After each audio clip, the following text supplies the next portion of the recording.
Ma'am मैं अभी दिल्ली से स्टडी करता हूँ। हाँ। तो वहाँ पे तो ऐसा कुछ सीन नहीं है, वहाँ पे स्टडी अच्छी है। केजरीवाल जो हमारे वहाँ के एजुकेशन डिपार्टमेंट तो खैर इंडिया अच्छा है, ऐसी बात नहीं है, पर वही है कि अपॉर्चुनिटीज़ नहीं मिलती बच्चों को, जैसे बहुत पिछले 5-6 महीने से महंगाई तो बहुत ज़्यादा बढ़ रही है और अनएम्प्लॉयमेंट रेट भी गिर रहा है, जीडीपी भी गिर रही है। एम्प्लॉयमेंट बहुत कम मिल रही है, रोज़गार नहीं मिल पा रहा है लोग बागों को।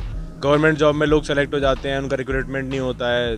तो स्वागत है आपका मूव मीडिया में। आपके साथ मैं हूं अदिति सिंह और इस समय मैं आ पहुंची हूं नोएडा के निठारी गांव में। और आज जो मेरे पीछे देख रहे देश का युवा खड़ा है, लेकिन आज मैं इसी युवा से पूछना चाहती हूं कि जब पॉलिटिक्स की बात आती है तो युवा कहीं ना कहीं अब खिंचा हुआ सा महसूस कर रहा है। अगर एजुकेशन की बात आती है और अगर नौकरियों की बात आती है, युवा काफ़ी नाराज है। इसमें कितनी सच्चाई है? जो मैं देख रहा हूँ पिछले 5-6 महीने से महंगाई तो बहुत ज़्यादा बढ़ रही है और अनएम्प्लॉयमेंट रेट भी गिर रहा है, जीडीपी भी गिर रही है। बस कुछ नहीं, जितना आ रहा है उतना जा रहा है, सेविंग नहीं हो पा रही बिल्कुल भी। लेकिन कहा तो जा रहा है कि युवाओं के लिए काफ़ी अवसर दिए गए हैं युवाओं को, तो आपको क्या लग रहा है? मैम कुछ भी नहीं दिए जा रहे, ना गवर्नमेंट जॉब है, ना प्राइवेट जॉब है, ना कॉर्पोरेट लाइन में आप देखें वहाँ भी कोई जॉब वॉब नहीं है, तो है नहीं। अनएम्प्लॉयमेंट रेट बहुत बढ़ रहा है। आप क्या कहेंगे इस बारे में?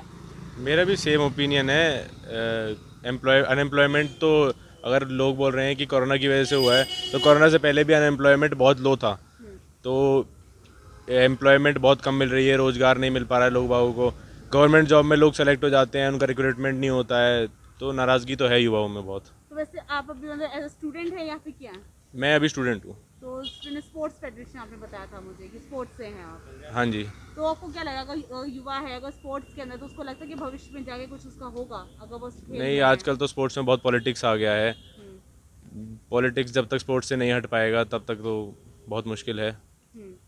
बाकी आपका क्या कहना है कि अगर मैं एजुकेशन की बात करूँ, देश ने कितनी एजुकेशन में तरक्की करी है? एजुकेशन डिपार्टमेंट तो खैर इंडिया अच्छा है, ऐसी बात नहीं है, पर वही है कि अपॉर्चुनिटीज़ नहीं मिलती बच्चों को, जैसे बहुत बहुत सारे टैलेंटेड लोग हैं इंडिया में, ऐसी बात नहीं है, पर वही है कि क्या बोलते हैं, एम्प्लॉयमेंट नहीं है। फर्स्ट रीज़न तो ये भी है, फिर वही है कि उनको बाहर जाना पड़ता है, तो इसीलिए वही सब हो रहा है। यही क्योंकि यहाँ पे अच्छी आपको नहीं मिली फैसिलिटीज, यहाँ पे आपको अच्छा उस एजुकेशन से आप बाहर चले जाते या हैं। इसलिए बाहर जाके करना पड़ रहा है, क्योंकि वही एजुकेशन सिस्टम और वो फिर पैसे भी इतने हैं, मतलब सब बहुत चीज़ें हाई हैं, वो सब एक्सपेंसेस है बहुत सारे, वही बात तो है। यहाँ पे उन्होंने बताया कि देश के, देखिए यहाँ मैं जानना चाहूँगी जो पॉलिटिकल थॉट्स हैं आप लोग के, क्या कहना चाहेंगे आप उसको लेकर कि जब बात होती है, तो वहीं पे मैं आपसे ये सवाल पूछना चाहती हूँ कि जिस तरीके से देश के अंदर पॉलिटिकल हो रहा है, पॉलिटिकली जो गेम्स खेले जा रहे हैं, किसानों पे जब बात आती है तो सरकार पीछे हट जाती है। हाँ, ये बात तो सच है कि किसानों पे जब बात आती है सब पीछे हट जाते हैं।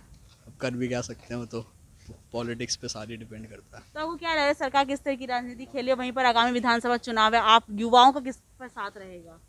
पंकज अवाना भी अब खड़े हो चुके हैं, आम आदमी पार्टी बीजेपी है, सारी पार्टी तो एक जैसी है, हाँ। कोई डिफरेंस तो है नहीं सारी पार्टियों में। बाद में सब पहले सबका एजेंडा अलग होता है, फिर बाद में सारे चेंज हो जाते हैं।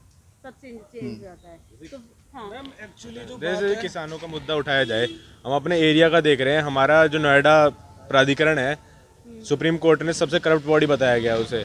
और नोएडा प्राधिकरण की जो हमारी सीईओ है ऋतु महेश्वरी, इसके डायरेक्ट कांटेक्ट हैं बीजेपी लीडर्स से, योगी मोदी, इनसे इनके डायरेक्ट कांटेक्ट हैं। ये यहाँ पे किसानों का काम करती नहीं है।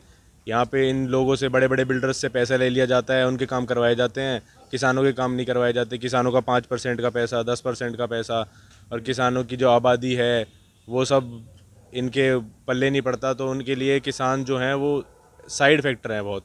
किसान उनके लिए कोई मेन मुद्दा नहीं है। यहाँ के एरिया में जो है शहरीकरण बहुत हो चुका है, तो किसान वोट उनके लिए मैटर नहीं करते हैं अब। ठीक है। अगर वही हम बात करें, अरविंद केजरीवाल दिल्ली के मुख्यमंत्री, उन्होंने अभी हाल ही में अनाउंस किया था कि किसानों को 50,000 रुपये मुआवजा दिया जाएगा। तो कहीं ना कहीं क्या लग रहा है कि उनका क्या चल रहा है कि किसानों को पटाने का रास्ता अपना रहे हैं वो? उन्होंने अगर वादा किया है तो वो अच्छी बात है, जब तक इम्प्लीमेंट नहीं होगा तब तक हम कुछ कह नहीं सकते उस बात के लिए।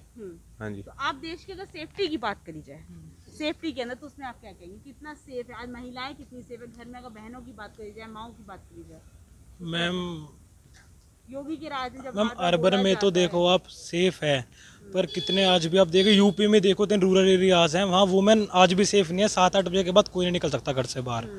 तो मैम वुमेन सेफ्टी तो इतनी नहीं, मतलब जैसे पहले थी वैसे सेम अब है। जो बार बार जो बात बोला जाता है कि अब यूपी के अंदर गुंडा राज खत्म हो चुका है, गुंडाई खत्म हो चुकी है, क्राइम रेट नीचे जा चुका है, उस पे आप मैम ये न्यूज़ में देखने को मिलता है, खैर क्राइम रेट कम हो रहा है, ये हो रहा है, पर अब एक्चुअल में देखो अभी ये जो लखीमपुर वाला केस हो रहा है, ये अभी लास्ट ईयर जो रेप हुआ था एक, जिसमें राहुल गांधी मिलने भी गए थे, तो मैम ऐसा सच कुछ हो नहीं रहा मैम कम, बस ये टीवी पे दिखाया जा रहा है। सोनिया गांधी जी के बारे में आप लोग क्या कहेंगे? उनके ही राजस्थान में एक महिला का उसकी टांग काट दी जाती है, गला काट दिया, उसका रेप किया जाता है, लेकिन वो वहाँ नहीं पहुँचती हैं, लेकिन वहीं पर दूसरी तरफ अब वो वहाँ आगरा पहुँच जाती हैं, जहाँ पे एक वाल्मीकि समाज के लिए। Sorry ma'am, I don't have any knowledge of that case. उस केस में Yes, लेकिन मैं ये पूछना चाहती हूँ कि जो सोनिया गांधी अपने ही राज्य को नहीं संभाल पा रही, दूसरी तरफ बार बार बढ़ रही हैं, उन पे आप क्या कहेंगे? ये तो राजनीति है एक तरीके से देखा जाता है, उनका अपना एरिया राजस्थान में उनका होल्ड है, यहाँ पे उनका होल्ड नहीं है,